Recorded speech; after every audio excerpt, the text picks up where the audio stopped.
$400, folded in half, sitting on your old desk like it's been there since 8th grade. Your mother put it there 20 minutes ago. For groceries, she said, until you're settled. You're 24. Your car's still running in the driveway, trunk open, 2 duffel bags, a box of kitchen things you never learned to use. You don't touch the envelope. Not that first day. You tell yourself you won't need it. 6 days later, you do. The money your parents hand you when you move back home doesn't feel like money. It feels like a debt you haven't been told the terms of yet. Your name was Mallory on the lease you just broke. Marketing coordinator. $910 a month, split with a roommate who found someone new in 4 days. The job ended in March. Not fired. Restructured. A word that means the same thing but lets everyone keep their dignity in the meeting. Severance was 2 weeks. Unemployment, once it finally kicked in, paid $1,100 a month. Your rent alone was $940. That's not a budget. That's a countdown. So you did the math your dad taught you without ever calling it math. You broke the lease, ate the $600 penalty, drove everything that fit into a car back to the house you grew up in. Your bedroom hadn't changed. Same navy comforter, same corkboard with ticket stubs from a concert you barely remember. Your mother had dinner going before you finished unloading. Your father carried the heavy box without asking what was in it. That's his way of asking everything at once. The bank doesn't notice you moved. Your credit file just goes quiet, no new charges, no missed payments, nothing bad happening, but nothing good happening either. Credit doesn't reward silence. It only remembers activity, and right now, you have none. You open your banking app that first night. $680 total, between checking and savings combined. Your student loans sit at $27,400. Sallie Mae. 6.8% interest. You haven't made a payment since the severance ran out. You do the math on the back of a pizza receipt, because that's the paper that was closest. 0 rent, 0 utilities. Groceries just appearing in the fridge as if nobody asked about. If you land even a mediocre job, you could bank $1,500 a month. In 2 years, that's $36,000. Enough to kill the loan. Enough for a deposit somewhere with your name on the lease again. You write the number at the bottom, you underline it twice. Then you put the receipt in your desk drawer, right next to the envelope. The math was never a lie. Living free really can rebuild a life in 2 years flat. But free rent looks identical whether it's building something or hiding something. From the outside, both versions look exactly the same. Same porch, same key, same dinner at 6. You won't know which one you're living until you're standing in it 4 years later. Three weeks in, you tell people you're freelancing. What that actually means is DoorDash. You drive strangers' orders across town in a car you're still paying $412 a month to lease. 29 payments left. The app says you made $190 on Saturday. The app is lying. Gas, oil changes, the self-employment tax nobody mentions until April. Saturday actually paid you about $9 an hour. Doesn't matter. You tell yourself your expenses are basically zero.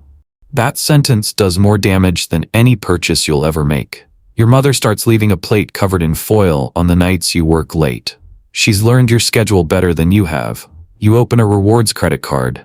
Chase freedom. The limit is $800. You spend $500 in 3 months chasing a sign-up bonus, a ring light, new running shoes, a birthday dinner for a friend that costs $61 for your half. Your best friend since 6th grade is named Priya. 2 streets over, same layoff, same free rent, same starting line. But Priya treats her old bedroom like a layover, not a landing. Front desk at an urgent care clinic, $22 an hour, every shift she can pick up. Priya has a note on her phone. 1 line, $14,000.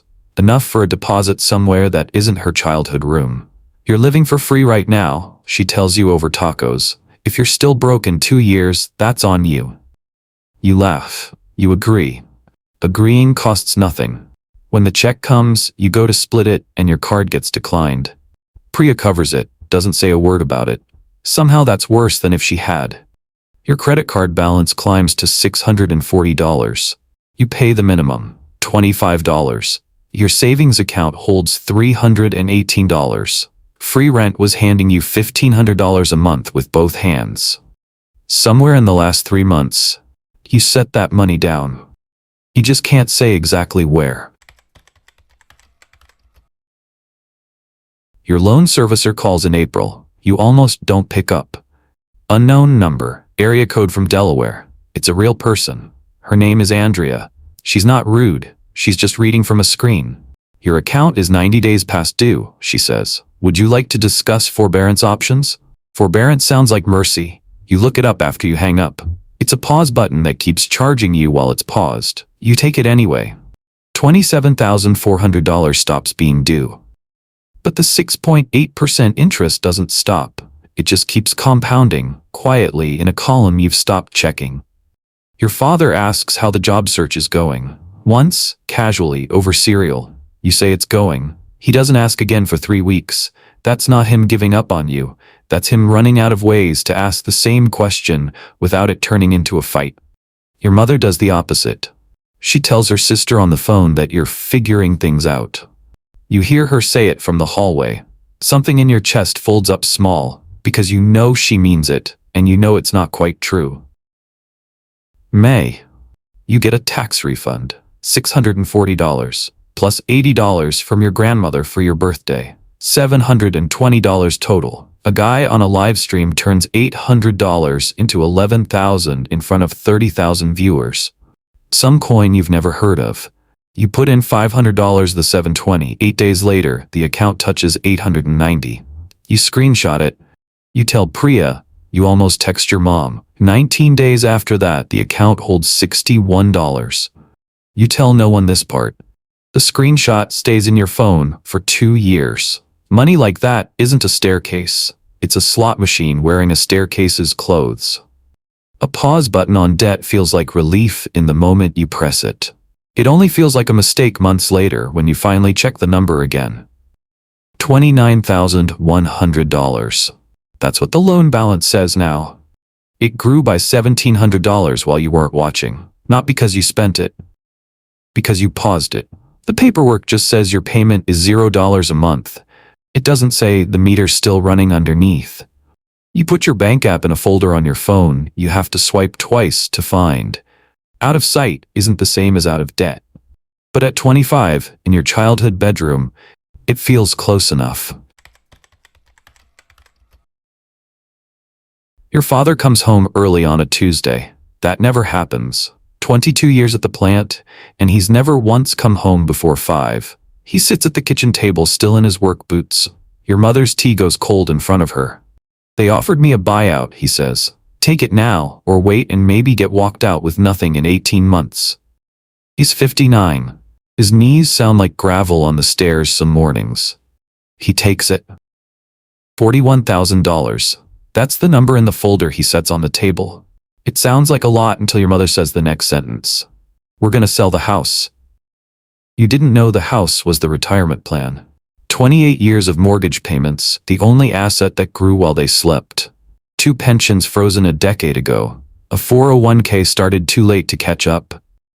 The equity under your childhood bedroom is the difference between your parents eating fine at 75 or not. Nobody says that part out loud.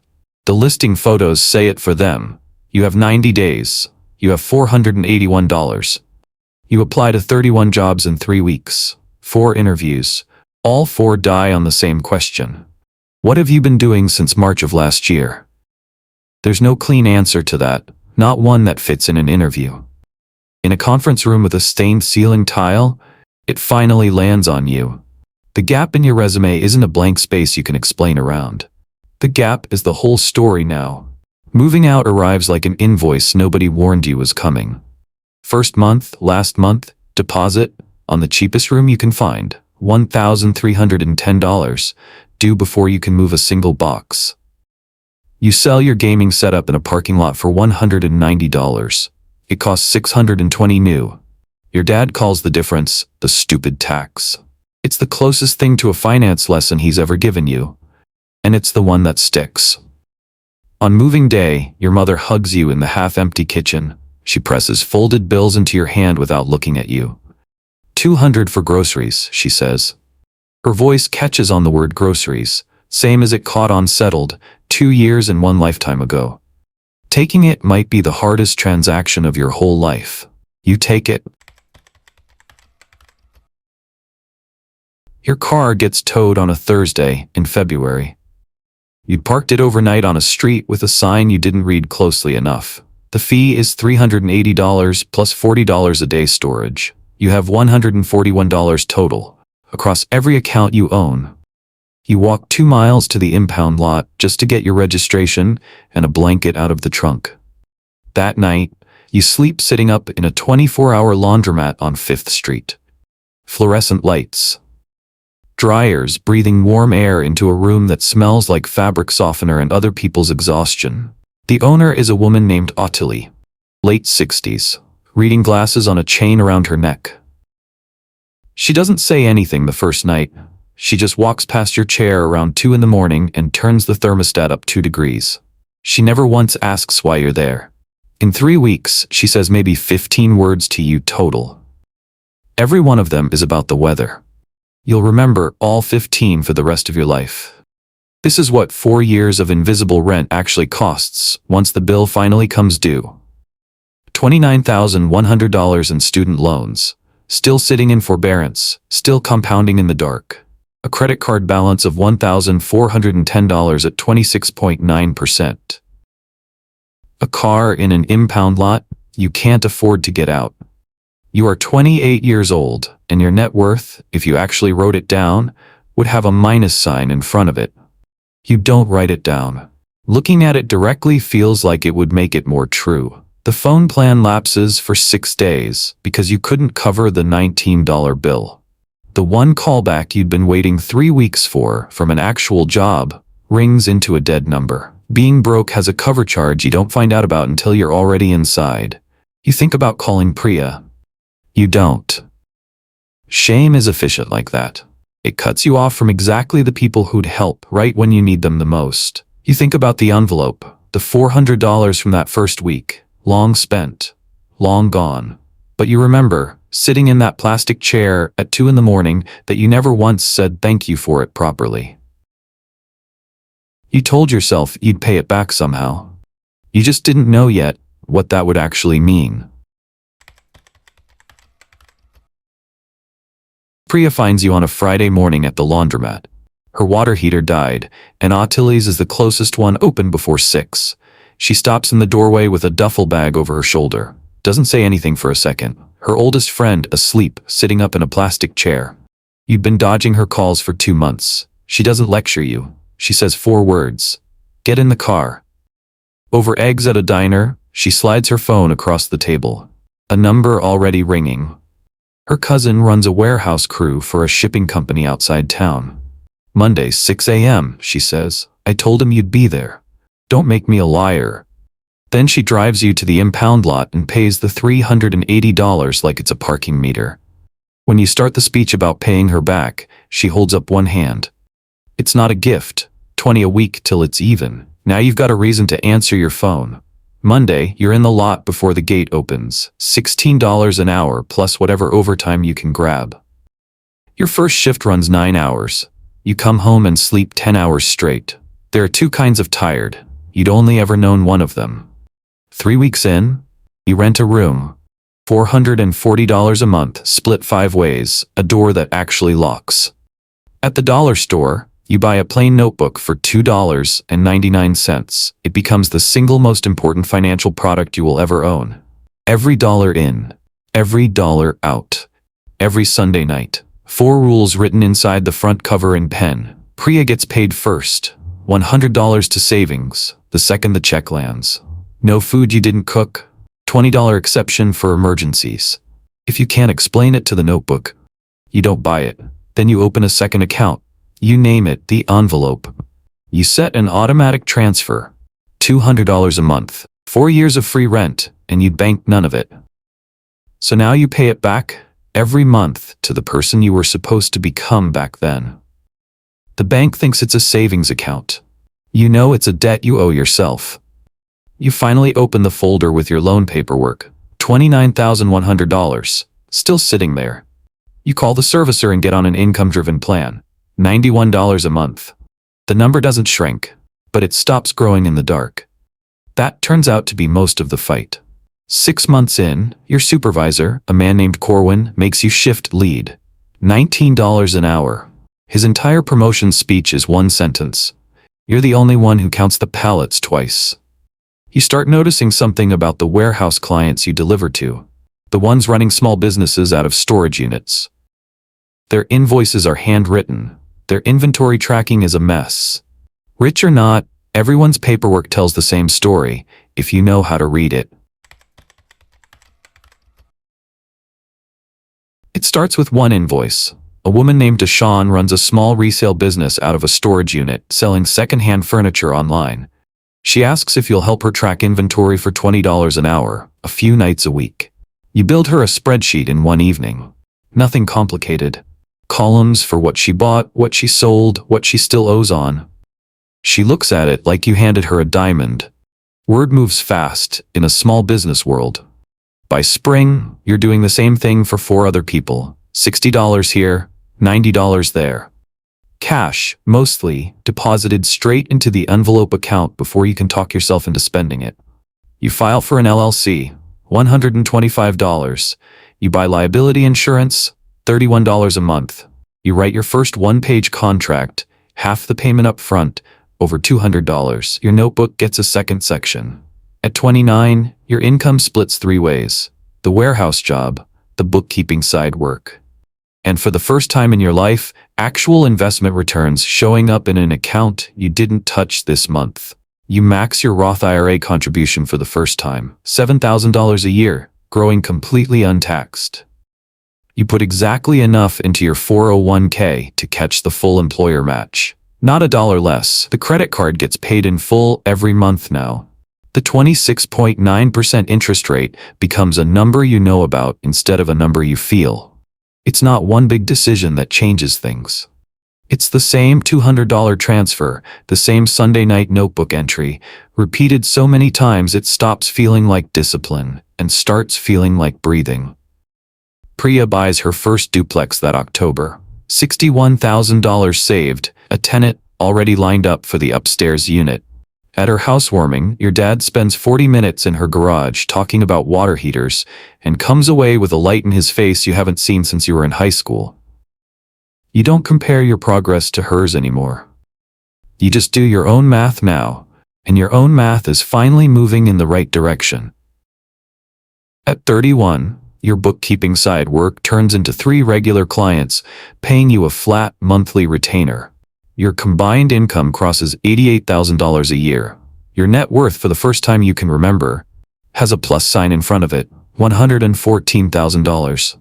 Retirement accounts, the LLC's cash reserve, and a small brokerage account you started almost as an afterthought. Nobody claps. Nobody notices. Building this kind of thing never comes with an audience. But the notebook knows. And so does the envelope account, still quietly getting its $200 month after month for a debt only you remember signing. You're 34 now. 9 years since the envelope on the desk. Your bookkeeping business has a name and 6 employees. Deshawn's still your client, though she doesn't need you to build spreadsheets anymore. She needs you to read them, catch what's about to go wrong before it does. Your combined net worth crosses $640,000. Retirement accounts. The business, valued fairly, sits around $210,000.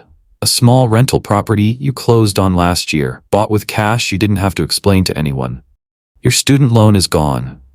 Paid off 18 months ago on a Tuesday with no ceremony. You stared at the zero balance for a long moment and felt less than you expected to feel. You walk into the same bank branch where a loan officer once explained slowly why your application had been denied. This time, someone greets you by name before you reach the counter and asks if you'd like to sit down with their wealth advisor. You say maybe next time. You just came in to deposit a check. Your father still asks about work sometimes, but the question sounds different now. Less careful, more like a man who's proud and doesn't know quite how to say it, so he asks about your quarterly numbers instead. Your parents' condo is small. 2 bedrooms, a shared wall, a parking spot they have to walk to.